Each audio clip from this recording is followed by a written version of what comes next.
Shenron.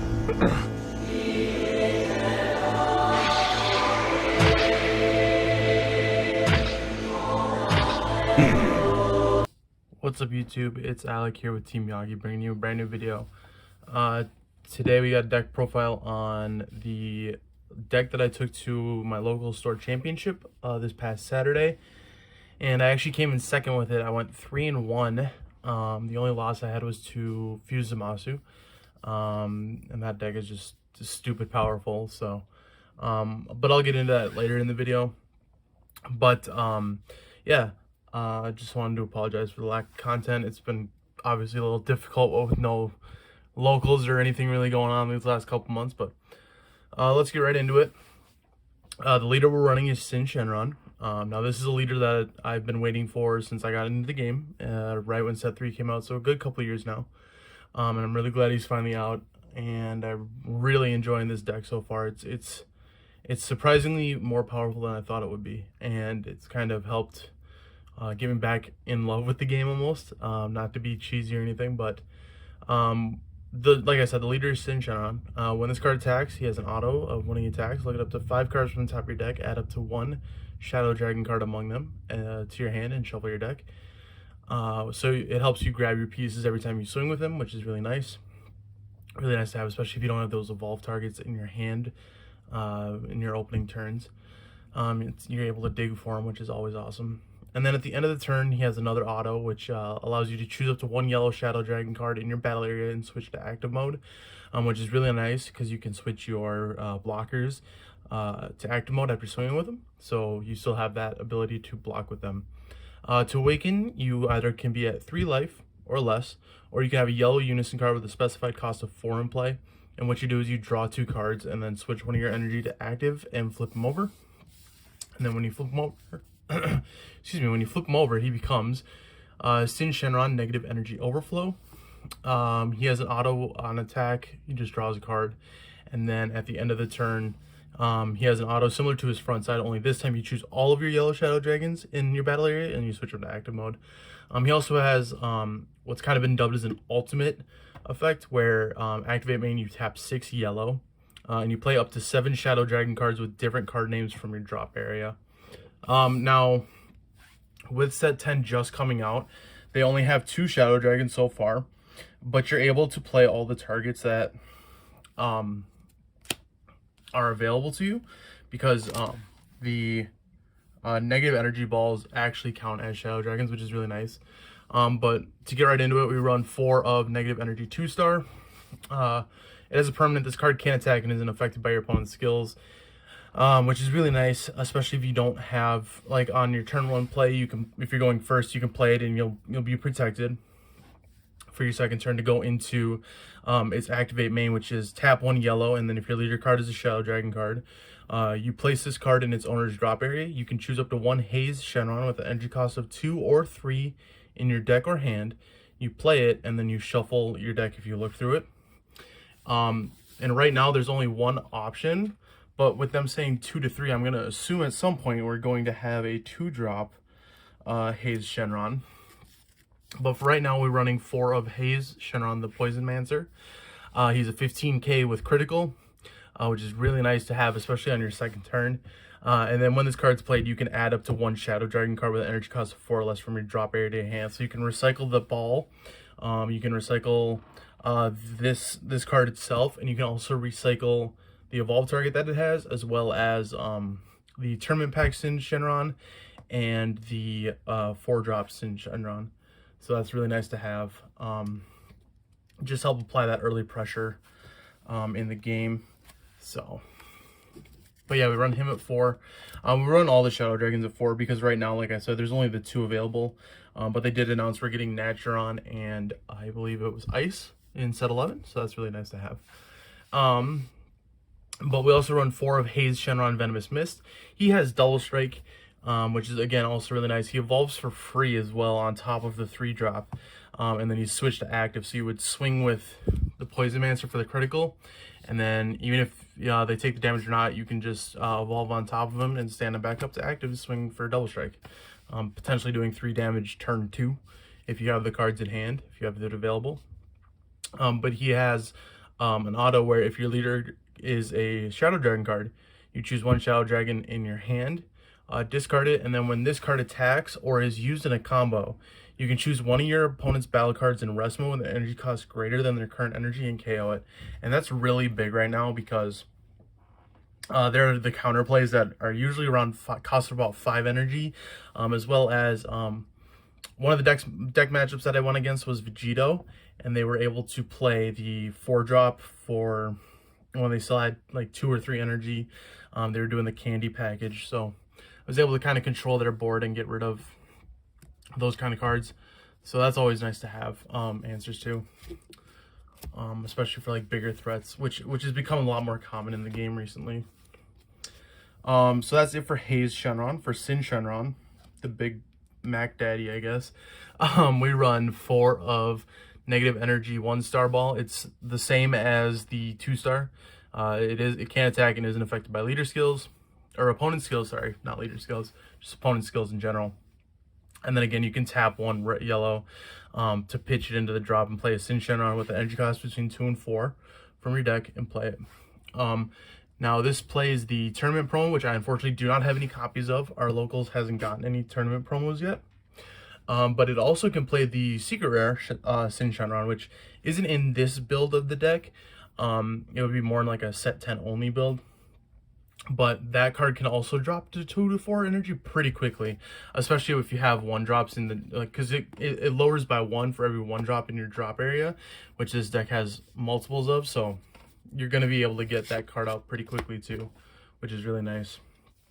But the main target we go for is the 4-drop Syn Shenron, which is Syn Shenron Shadow Dragon Leader. He's a blocker that has an auto where if he's removed from your battle area by an opponent's skill, you draw a card and then you play one of the 1-star balls back. So you just have the ability to go into it again the next turn or even the same turn if they were to find a way to counter it. So he also has another auto of when this card's played, you choose up to 1 of your opponent's leader cards in rest mode or battle cards with an energy cost of 4 or less in rest mode, and that can't attack until the end of the turn.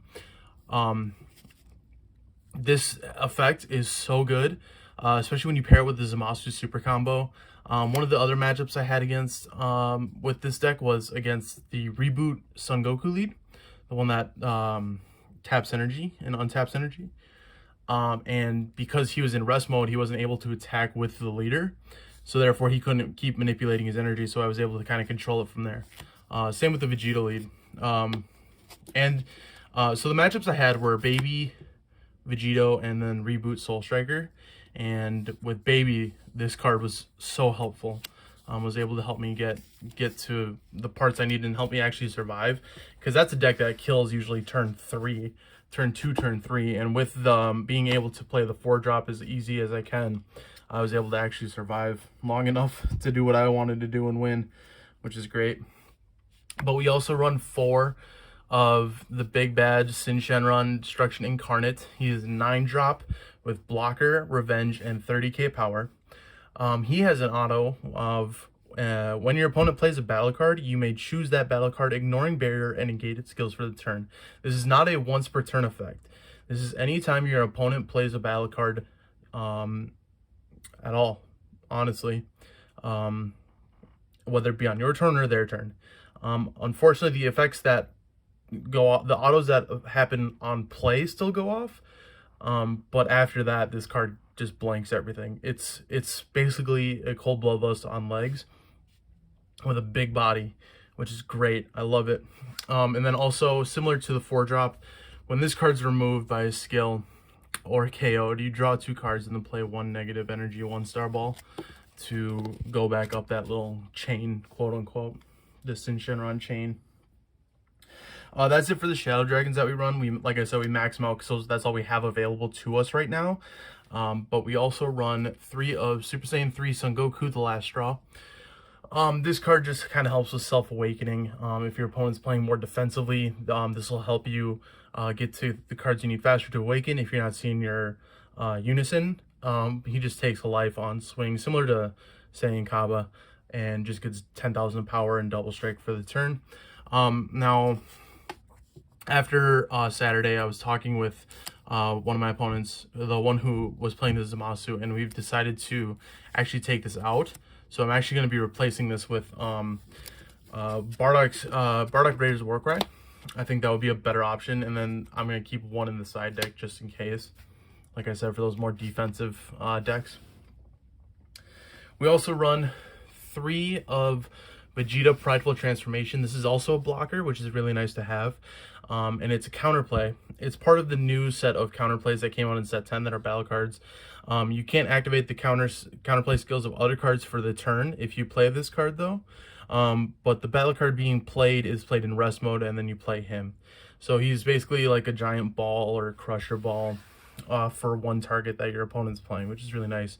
And the good part is if you have a yellow Unison card with 2 or more markers in play, you can activate it without paying cost, which is always nice to have. And the Unison cards that you run in here are always going to have 2 or more, 9 times out of 10, 2 or more markers. So I mean, it's a free counter. So free crusher ball, free giant ball, like I said.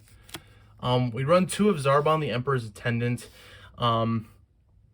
And I run this card because we run blockers in the deck. And what this card does is on your opponent's turn, when you combo with him, you can choose one of your battle cards and switch it to active.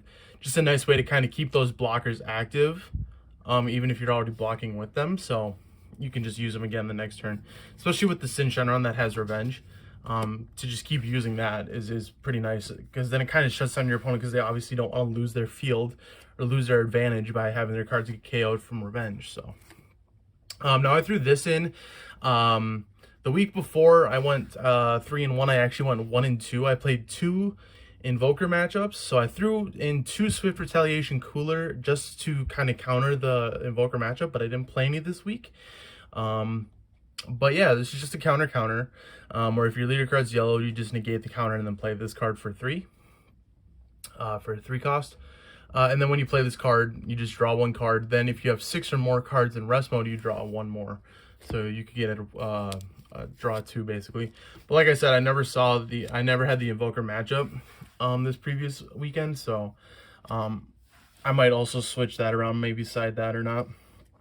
For our Unisons, we have 3 of Vegeta Unison of Fury.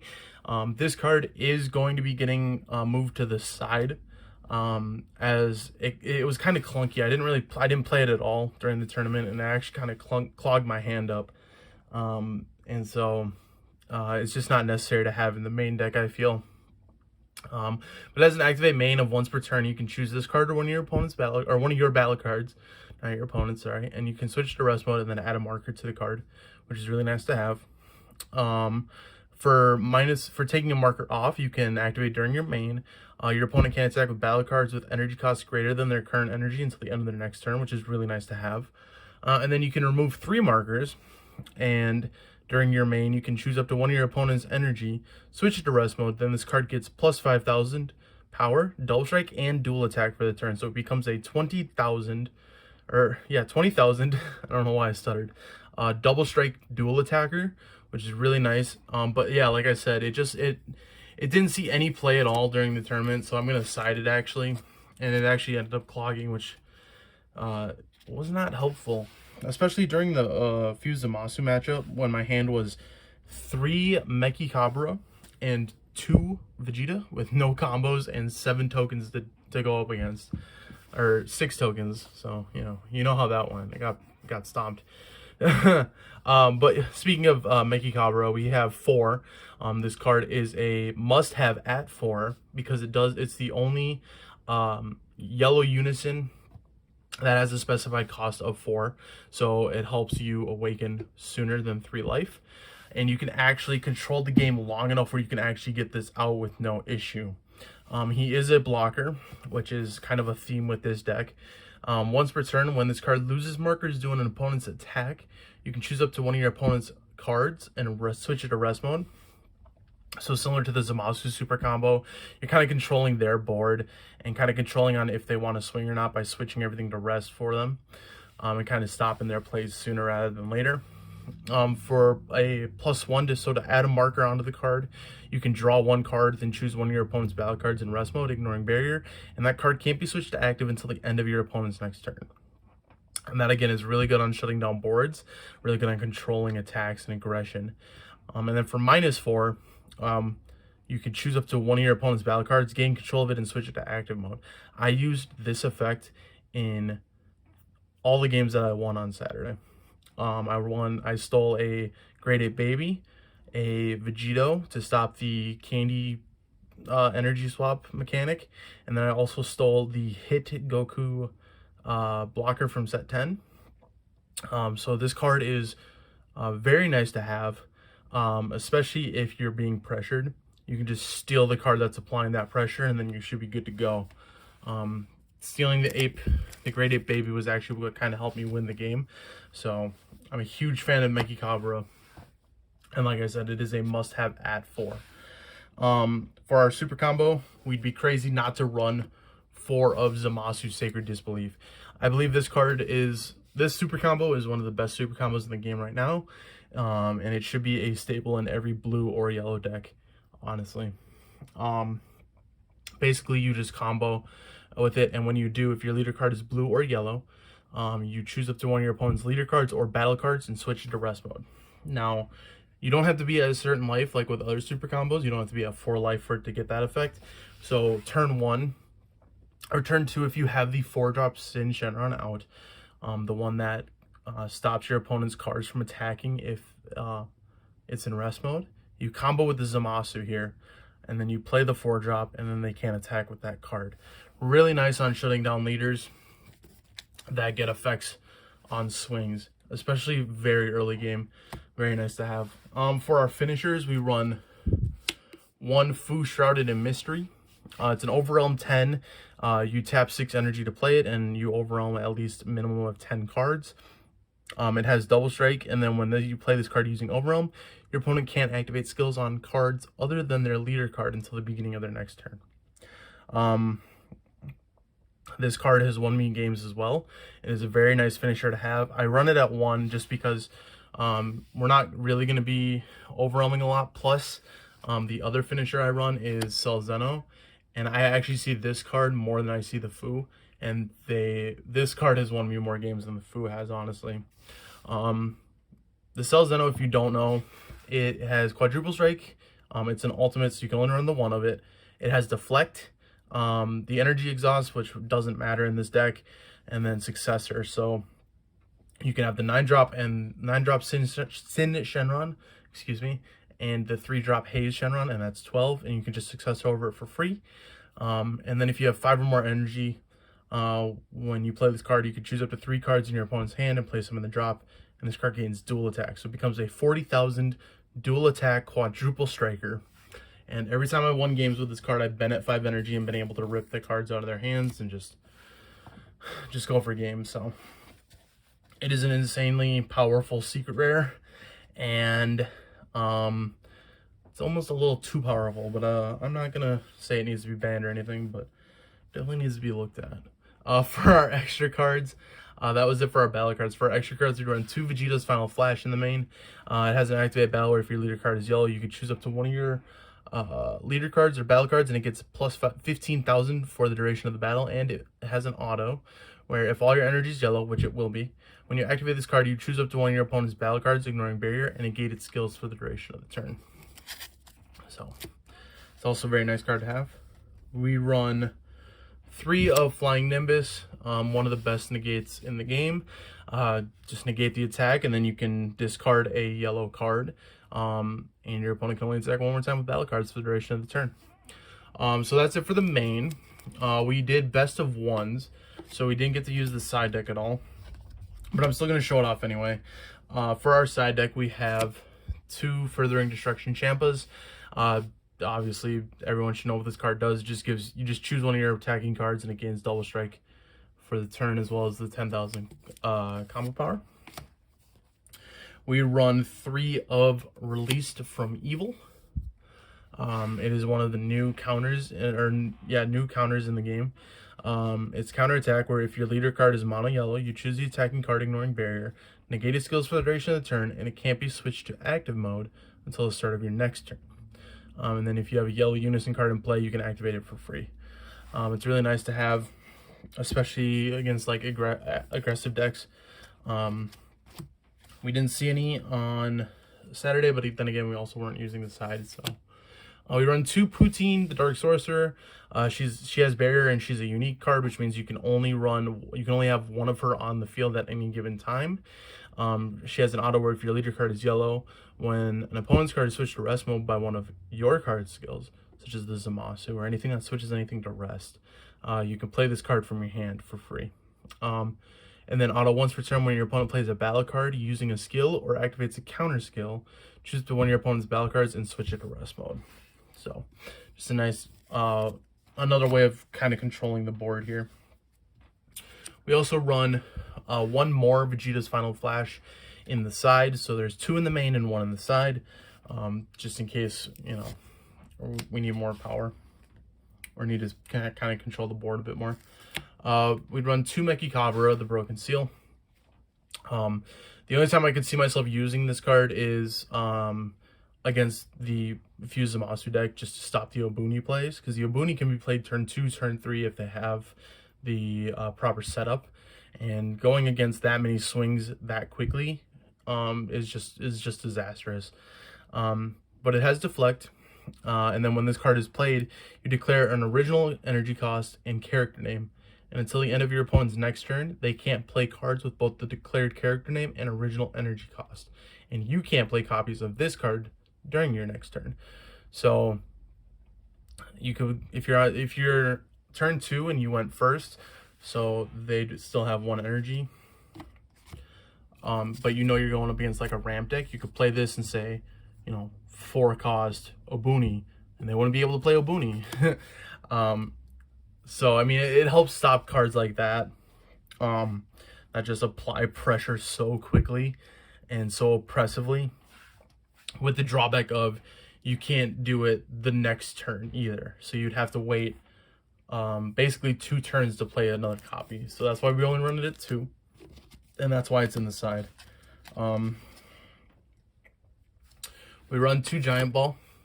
It's just a counterplay that when the battle card is played, you may choose it and switch to rest mode, and then draw 1 card. This is actually going to get replaced with Crusher Ball, which if you were to play against a deck that's playing a lot, again, I keep using Obuni as a what's the word? I don't even know what I'm looking for. As a reference. There we go. I keep using Obuni as a reference because that card is so powerful right now in this game. And to have 3 tokens played does bring your board up to minimum 4 cards. Crusher Ball switches that to rest, so those tokens just come out in rest mode, which is really nice. So it's going to get replaced with, like I said, Crusher Ball. And then finally, rounding out the side deck, which is also going to get replaced here, we're running a Super Saiyan Gogeta Dynamic Unison. This is probably going to get replaced with a Nimbus and then a couple other tech choices, but it has a permanent where if all your energy is in rest mode, your mono yellow leader card gets plus 5,000 power during your opponent's turn, so it kind of helps give it a buff, like a Sensubin almost in a way. It also has an auto of once per turn when your opponent activates an extra card, you can add a marker to the card. So and then for another marker to add once per turn during your main, you can choose 2 yellow cards in your hand and discard them, and if you do, draw 2 cards. And then you can take 4 off, 4 markers off to activate during your main. During your opponent's next charge phase, your opponent can only switch up to 2 energy to active mode. Like I said, this card is definitely going to get, this card is getting replaced with the Vegeta Unison that was in the main deck. Having this card is nice, but you don't really want to be sending cards to the drop, honestly. Because you can't play the Shadow Dragons from the drop unless you use the leader card skill. So you want to have the Shadow Dragons either in your deck or in your hand for a majority of the game. But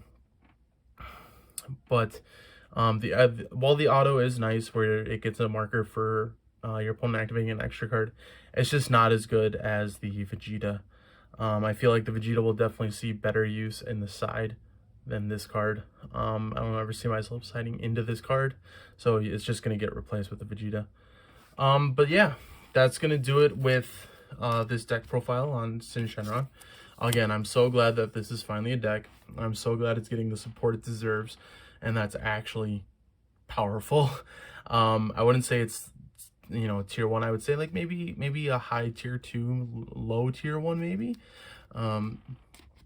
But yeah, I'm just really glad that this deck is out. Let me know what you guys think in the comments below. Any changes or choices that you've made.